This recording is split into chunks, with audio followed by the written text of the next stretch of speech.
To effectively use the Vertex 360 in the blended learning, you have to understand how to use the cues. And so we're going to have a little lesson on how we suggest you not only use but understand the cues to be able to weld better. So first of all, we're going to use the shielded metal arc welding process with 7018 as the demonstration. And you know, in stick welding, we know that the welding electrode actually burns off, and that teaches your hand movement as you go in. In virtual reality, we mimic that exact hand movement. And so here's the electrode holder for the 7018. The electrode has been burned off. So we're going to demonstrate on our action and cues. We're going to give a new stick. And so that then gives a new stick, which gives you the actual stick length of regular welding, and it will burn off at the same speed at which a 7018 would burn off. Very important. I'm going to have Jordan make a 7018 weld here.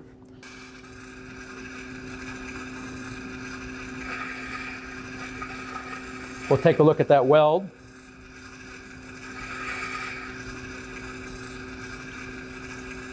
And what we're doing is he's going to make a weld all the way across. Again, we learned that we can use the different screens, and I can see his 5 hand movements, and I'm noticing the orange line, which is travel angles, a little high on this. So I can watch that as he's welding, and you'll notice his travel angle, if I look at that, we'll hit end pass, he has a score of 40.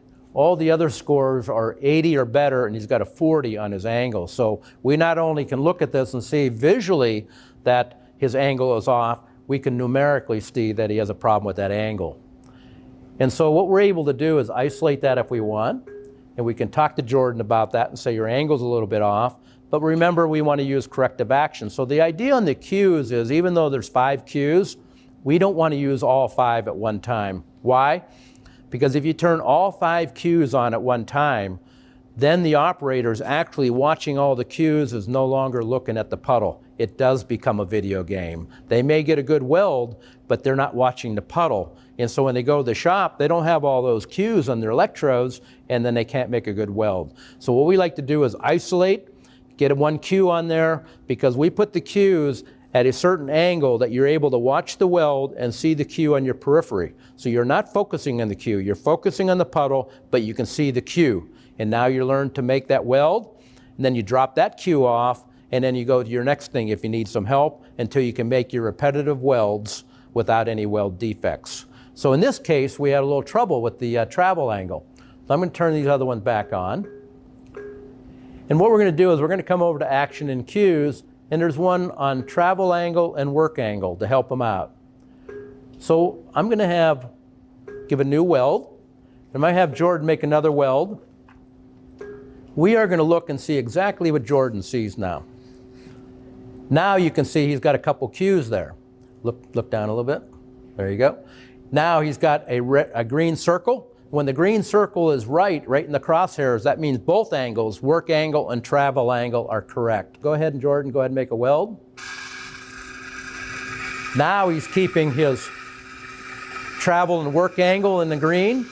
So let's go over to the laser screen, see how he's doing. Now his orange line is going right down the middle. That means his travel angle is very good. You can hear it a little bit, it sounds good, it's looking good on the screen, and it's looking good over here. Okay, let's come over to his weld. We're going to clean it off. Got a pretty good looking weld there, but let's come over to the laser screen. We're going to hit end pass. And now his travel angle, used to be 40, jumped to 96. Almost perfect on his travel angle. His total score jumped to 89. No discontinuities. If he were able to do that repetitively, he can go to the shop. And so sometimes we're finding out as a matter of as little as 5 to 10 minutes, an individual can pick up that proper movement by learning what they did wrong, correcting the action, dropping that cue off, putting another cue on. Then what you want them to do is to eliminate all the cues and be able to make those welds without any cues. Why? Because there are any cues in the weld shop. That's why it's important to learn to weld with the puddle. Watch that puddle, listen to the puddle, because that's what you have in the weld shop. So in virtual reality, we're going to drop those cues off in the end. We're going to rely on our senses, which is our visual and our auditory, and we're going to make those good welds. And once we're confident, we're ready to go to the shop and make a weld in the shop.